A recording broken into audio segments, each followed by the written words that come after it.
नमस्कार मंडळी. तर पुन्हा एकदा आपल्या नवीन एका व्हिडिओमध्ये आपलं खूप खूप स्वागत आहे. तर मंडळी, तुम्ही थंबनेलला पाहिलं अगदी बरोबर आहे. तर आज आपण मेथीच्या भाजीमध्ये मुगाची डाळ टाकून अतिशय वेगळ्या पद्धतीने आज आपण मेथीची भाजी कशी बनवायची ते पाहणार आहोत. नेहमी तुम्हाला सुद्धा तेच ती मेथीची भाजी खाऊन जर कंटाळा आला असेल तर ही रेसिपी शेवटपर्यंत नक्की पहा. मेथी न खाणारे सुद्धा आवडीने खातील. तर मंडळी, चला आपण रेसिपीला लगेच सुरुवात करूयात. तर आपल्याला यासाठी सगळ्यात आधी मेथी लागणार आहे. तर इथे मी मेथी चांगली अशी स्वच्छ निवडून घेतलेली आहे. तर इथे मी मेथीच्या भाजीच्या काड्या जास्त घेतलेल्या आहेत, कारण ही भाजी जास्त अशी निबर नाहीये, कोवळी आहे. त्यामुळे या भाजींच्या काड्या ज्या असतात ना, तर त्या भाजीमध्ये खूप छान लागतात. जर तुम्हाला जास्त काड्या आवडत नसतील तर तुम्ही कमी घेतल्या ना तरी सुद्धा चालणार आहेत. तर ही भाजी आपल्याला चांगली स्वच्छ 2 ते 3 पाण्याने धुवून घ्यायची आहे, जेणेकरून यामध्ये भरपूर प्रमाणामध्ये माती असते आणि त्यानंतर याला पाणी निथळण्यासाठी भाजीला ठेवायचं आहे. आता आपण इथे कढई गरम करायला ठेवलेली आहे. त्यामध्ये अर्धी वाटी शेंगदाणे घालायचे आहेत. शेंगदाणे आपल्याला चांगले असे भाजून घ्यायचे आहेत. आता यामध्येच आपल्याला हिरव्या मिरच्या घालायच्या आहेत. तर इथे मी 4 ते 5 हिरव्या मिरच्या घातलेल्या आहेत. यामध्येच आपल्याला थोडासा लसूण सुद्धा घालायचा आहे. आता शेंगदाणे आणि हिरव्या मिरच्या, लसूण हे सर्व आपल्याला छान असं कमी गॅसवरती भाजून घ्यायचं आहे. आता हे भाजल्यानंतर आपल्याला हे पूर्णपणे थंड करून घ्यायचं आहे आणि मिक्सरला थोडंसं फिरवून घ्यायचं आहे. शेंगदाणे आपल्याला एवढेच असे भाजायचे आहेत, जास्त पण लाल करू नका. आता आपण हे साईडला काढून घेऊयात. आता त्याच कढईमध्ये आपल्याला 2 चमचे तेल घालायचं आहे.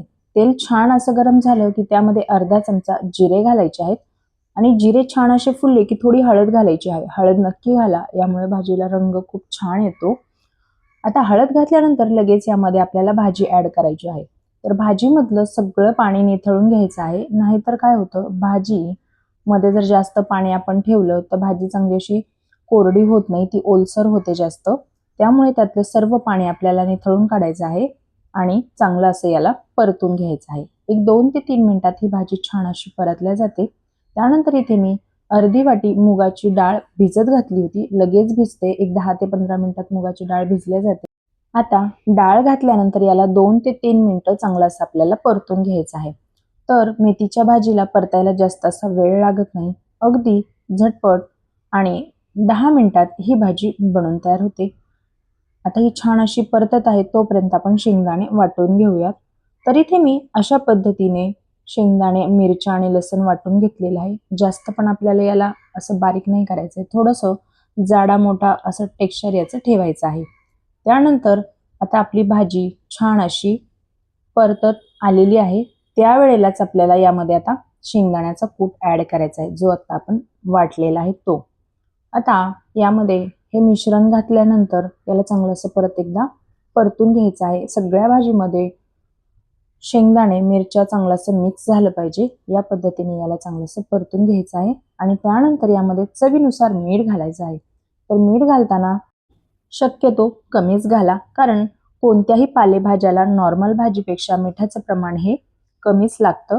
त्यामुळे मीठ हे शक्यतो यामध्ये कमीच घालायचं. लागलंच तर वरून अजून आपण थोडं घेऊ शकतो.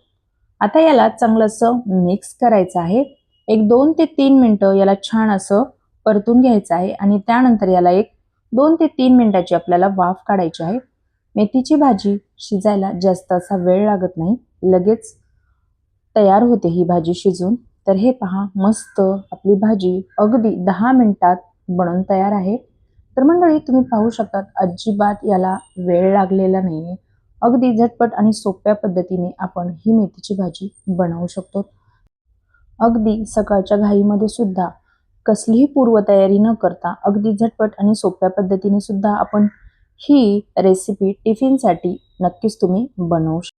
तर मंडळी, तुम्ही ही भाजी भाकरीसोबत, चपातीसोबत, कशासोबत जरी खाल्ली ना तरी सुद्धा ही चवीला अप्रतिम अशी लागते आणि ज्यांना मेथीची भाजी आवडत नाही ना ते सुद्धा ही भाजी आवडीने खातील. तर मंडळी, तुम्हाला एक निवेदन आहे की तुम्ही आपला हा आजचा व्हिडिओ कोणत्या गावातून किंवा मग कोणत्या शहरातून पाहतायत हे मला कमेंटमध्ये नक्कीच कळवा, जेणेकरून मला सुद्धा कळेल की आपले व्हिडिओ कुठपर्यंत पोहोचतायत आणि मी तुमचा धन्यवाद देखील करू शकेल. तर मंडळी, व्हिडिओ थोडा जरी आवडला असेल ना तर व्हिडिओला एक लाईक नक्की करा. आणि जर तुम्ही चॅनलवरती पहिल्यांदा आला असाल आणि अजूनही चॅनलला सबस्क्राईब केले नसेल तर सबस्क्राईब करून घ्या, जेणेकरून येणाऱ्या प्रत्येक व्हिडिओचे नोटिफिकेशन तुम्हाला सर्वात आधी मिळेल. आणि तुम्ही आपला हा व्हिडिओ जर फेसबुक पेजवरून पाहत असाल तर पेजला फॉलो नक्की करा. तर मंडळी, व्हिडिओ हा शेवटपर्यंत पाहिल्याबद्दल तुमचे अगदी मनापासून खूप खूप धन्यवाद. तर चला मंडळी, पुन्हा भेटूया अशाच एका तुमच्याच आवडत्या नवीन आणि युनिक अशा रेसिपीसोबत. तोपर्यंत धन्यवाद.